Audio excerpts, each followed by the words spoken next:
ये कहानी है सैन्य इतिहास की सबसे हैरतअंगेज लड़ाइयों में से एक की। एक ऐसी जंग जहां हिम्मत की परीक्षा हुई और नतीजा वो निकला जिसकी किसी ने कल्पना भी नहीं की थी। ये कहानी है लोंगेवाला की उस एक रात की जब गिनती नहीं, जज्बा जीता था।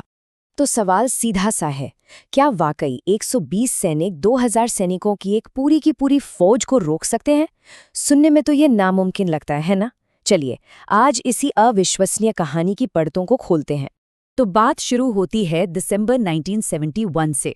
जगह थी थार रेगिस्तान की एक छोटी सी सुनसान चौकी। नाम था लोंगेवाला। यहीं से हमारी ये कहानी शुरू होती है। देखिए, लोंगेवाला पोस्ट कोई बहुत बड़ा किला नहीं था। ये तो बस एक मामूली सी बॉर्डर पोस्ट थी। यहाँ पर इंडियन आर्मी की 23वीं पंजाब रेजिमेंट की सिर्फ एक कंपनी तैनात थी। और उनके पास क्या था? ना कोई टैंक, ना कोई भारी तोपे, बस कुछ मशीन गने और हल्के हथियार। अब जरा इस फर्क को देखिए। एक तरफ हमारे 120 जवान और दूसरी तरफ 2000 से ज्यादा पाकिस्तानी सैनिक, जिनके साथ 40 से ज्यादा टैंक और सैकड़ों बख्तरबंद गाड़ियां थीं। मतलब ये लड़ाई शुरू होने से पहले ही एक तरफा लग रही थी, कोई चांस ही नहीं था।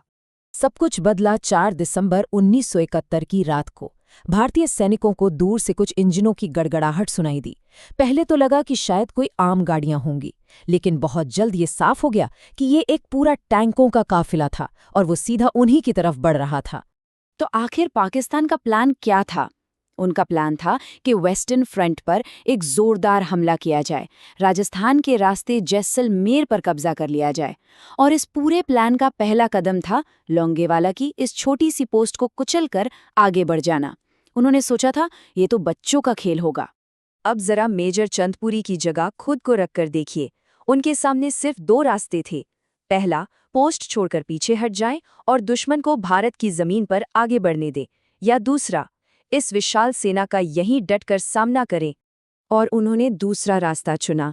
उनका फैसला बिल्कुल साफ और पक्का था। उन्होंने अपने सैनिकों से कहा, हम यहाँ से नहीं हटेंगे, ये पोस्ट किसी भी कीमत पर नहीं छोड़ी जाएगी। बस इसी एक लाइन ने इतिहास लिख दिया। तो चलिए अब सीधा उस रात की कहानी में चलते हैं और देखते हैं कि जब 120 सैनिकों ने 2000 का सामना किया तो आखिर हुआ क्या। वो रात शायद उनकी जिंदगी की सबसे लंबी रात थी। देर रात को दुश्मन के टैंक दिखे, आधी रात होते होते गोलियां चलने लगीं, और फिर पूरी रात सुबह की पहली किरण दिखने तक भारतीय सैनिक हमलों की लहरों को झेलते रहे। और फिर आखिरकार सुबह हुई। लेकिन इस कहानी में एक ट्विस्ट था। एक ऐसा हीरो जिसके बारे में किसी ने सोचा भी नहीं था, और वो था रेगिस्तान की नरम रेत। जी हाँ, रेत। ये कोई छोटी मोटी रुकावट नहीं थी, इसने तो पूरा खेल ही पलट दिया। पाकिस्तानी टैंक इतने भारी थे कि वो नरम रेत में धंसने लगे। अब सोचिए, उनका जो सबसे बड़ा हथियार था, उनकी रफ्तार और ताकत, वो सब बेकार हो गया। वो टैंक अब खतरनाक हथियार नहीं, बल्कि रेत में फंसे आसान टारगेट बन चुके थे। इस बीच मेजर चंदपुरी ने हेडक्वार्टर से रेडियो पर मदद मांगी, और जवाब जो आया वो सुनकर किसी के भी होश उड़ जाएं। जवाब था, मदद सुबह ही पहुंच पाएगी। रात के अंधेरे में इंडियन एयरफोर्स के विमान उड़ान नहीं भर सकते थे। इसका मतलब साफ था, उन 120 लोगों को पूरी रात अकेले ही लड़ना था। अब कहानी उस मोड़ पर आती है जिसने इस जंग का पासा ही पलट दिया। जैसे ही नया दिन शुरू हुआ, लड़ाई के मैदान में एक नई और बेहद खतरनाक ताकत की एंट्री हुई। 5 दिसंबर 1971 सुबह हो चुकी थी और फिर आसमान में एक नई आवाज गूंजने लगी। ये आवाज थी जैसलमेर एयरबेस से उड़ान भर चुके इंडियन एयरफोर्स के हंटर फाइटर जेट्स की। जरा सोचिए कि आसमान से ये नज़ारा कैसा दिख रहा होगा। हमारे पायलट्स के लिए तो ये एक परफेक्ट टारगेट था। उन्होंने नीचे देखा तो दर्जनों पाकिस्तानी टैंक खुले रेगिस्तान में फंसे हुए थे, इधर उधर बिखरे पड़े थे। वो एक एकदम आसान निशाना बन चुके थे।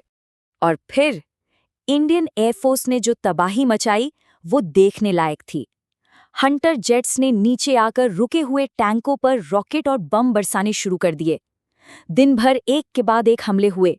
पाकिस्तानी टैंकों को एक एक करके चुन चुन कर तबाह कर दिया गया। हवा से हुए इस हमले ने दुश्मन के हमले की कमर ही तोड़कर रख दी। तो इस लड़ाई के बाद आखिर हुआ क्या और इसका क्या महत्व है? चलिए अब इस हिम्मत की विरासत पे एक नजर डालते हैं। लड़ाई के बाद जो तस्वीर सामने आई वो हैरान कर देने वाली थी। ये हर तरह से एक तरफा जीत थी, एक ऐसी जीत जिसकी किसी ने उम्मीद नहीं की थी। जहां भारत को ना के बराबर नुकसान हुआ, वहीं पाकिस्तानी सेना को बहुत भारी कीमत चुकानी पड़ी। सिर्फ 2? इतनी भयानक रात और इतने बड़े हमले के बाद सिर्फ 2 भारतीय जवानों की शहादत हुई? ये आंकड़ा हमारे सैनिकों के बेमिसाल शौर्य और बेहतरीन रणनीति का सबसे बड़ा सबूत है। 30 से ज्यादा टैंक, ये सिर्फ एक नंबर नहीं है। इसका मतलब था कि दुश्मन की एक पूरी आर्म्ड रेजिमेंट को तबाह कर दिया गया था। उनका सबसे बड़ा हथियार, उनकी सबसे बड़ी ताकत सुबह होते होते रेगिस्तान की धूल में मिल चुकी थी। और इस असाधारण लीडरशिप और हिम्मत के लिए मेजर कुलदीप सिंह चंदपुरी को महावीर चक्र से सम्मानित किया गया, जो भारत का दूसरा सबसे बड़ा मिलिट्री सम्मान है। तो अंत में ये पूरी कहानी हमें एक बहुत जरूरी सवाल पर लाके खड़ा करती है कि आखिर किसी भी लड़ाई को असल में क्या जिताता है, हथियारों की बड़ी संख्या या सैनिकों का अटूट साहस? लोंगेवाला की लड़ाई इस सवाल का एक बहुत ही दमदार जवाब देती है।